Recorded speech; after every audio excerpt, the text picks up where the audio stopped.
നമ്മുടെ പാപങ്ങളും കടങ്ങളും പൊറുത്ത് ക്രിസ്തുവിൽ പുതുജീവനിൽ നമ്മളെ അർഹരാക്കിയിരിക്കുന്നു. ഇത് വിശ്വസിക്കുന്നുവോ? ഇവിടെ അർപ്പിച്ച ഈ വിശുദ്ധ കുർബാന ഈശോ അർപ്പിച്ച അതേ കുർബാനയാണ്. സ്വർഗം ഭൂമിയിലിറങ്ങി ആദത്തിനും സന്തതികൾക്കും പറുദീസായിൽ പുനരധിവാസം നൽകുന്നതിനായി സ്വർഗം തന്നെ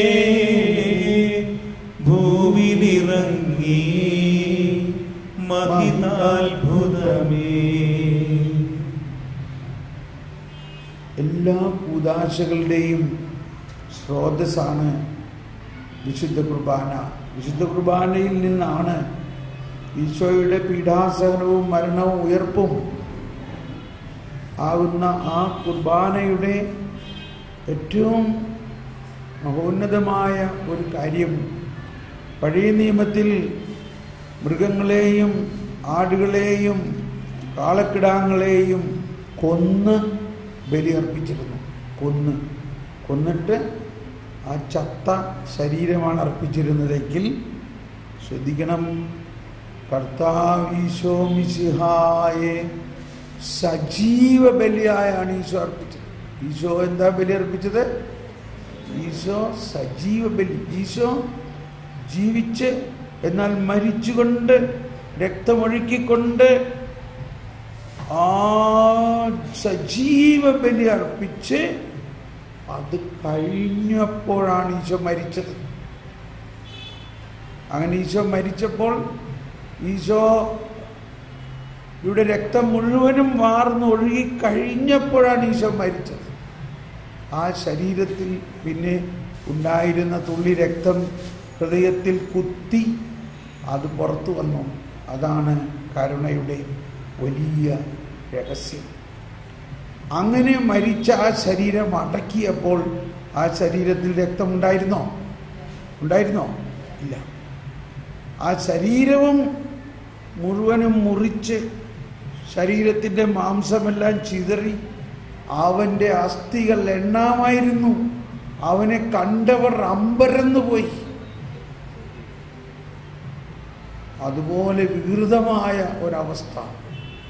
എന്നാൽ ആ ശരീരം 3-ാം ദിവസം ഉയർത്തെഴുന്നേറ്റപ്പോൾ പുതിയ രക്തം അതിലുണ്ടായിരുന്നുവോ?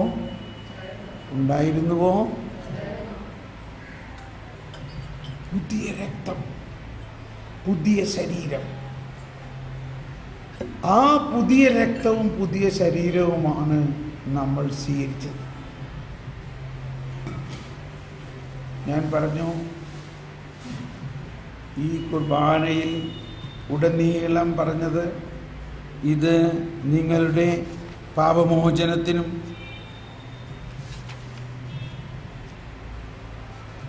കടങ്ങളുടെ പൊറുതിക്കും കാരണമാകട്ടെ.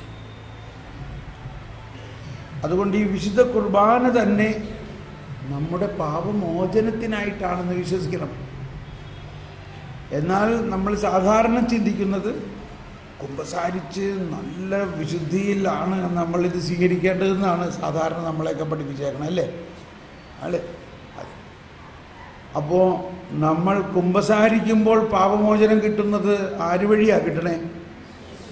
ഈശോ മിശിഹ വഴിയാണ്. ഈശോ മിശിഹ ചെയ്ത എന്ത് പ്രവൃത്തി വഴിയാണ് ആ പാപമോചനം വരുന്നത്? ഈശോ മിശിഹ ചെയ്ത കുർബാന വഴിയാണ്. ഈശോ മിശിഹ ബലി അർപ്പിച്ചതിലൂടെ ആ പാപമോചനം കിട്ടുന്നത്. ആണോ അല്ലയോ? എന്നിരുന്നാലും നമ്മൾ മാരകമായ എന്തെങ്കിലും പാപം ചെയ്തിട്ടുണ്ടെങ്കിൽ തീർച്ചയായും പശ്ചാത്തപിച്ച് കുമ്പസാരിച്ച് വേണം സ്വീകരിക്കാൻ. എന്നാൽ അതേസമയം നമ്മൾ വിശ്വസിക്കേണ്ടത് നമ്മൾ സ്വീകരിക്കുന്ന ഈ തിരുശരീരം നമ്മുടെ പാപമോചനത്തിനായിട്ടാണ്. നമ്മൾ സ്വീകരിക്കുന്ന ഈ തിരുരക്തം നമ്മുടെ പാപപൂർത്തിക്ക് വേണ്ടിയാണെന്ന് വിശ്വസിക്കണം.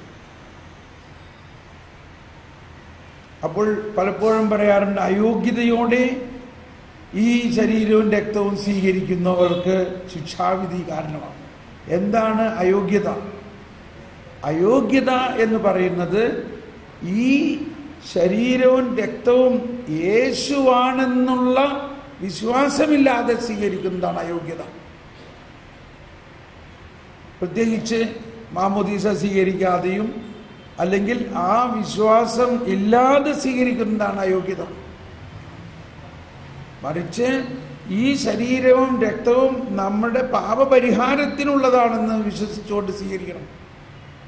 പാപം ഏറ്റെടുക്കാനാണ് ഈശോ വന്നത്. ഇതെല്ലാം കാറ്റക്കിസത്തിൽ എഴുതിയിരിക്കുന്ന കാര്യങ്ങളാണ്. നമുക്കിപ്പോൾ പൂർണ്ണ മൗനതയിൽ ആയിരിക്കാം. നമ്മൾ ഈ കുർബാന കഴിഞ്ഞു. അല്പസമയം ഇപ്പോൾ ചായ കുടിക്കുന്നതിനൊരു ഇടവേളയാണ്. ഈ സമയത്ത് നിങ്ങൾ ഒട്ടും സംസാരിക്കാതെ നിങ്ങൾ ചായ കുടിച്ച് പെട്ടെന്ന് മടങ്ങി വരിക.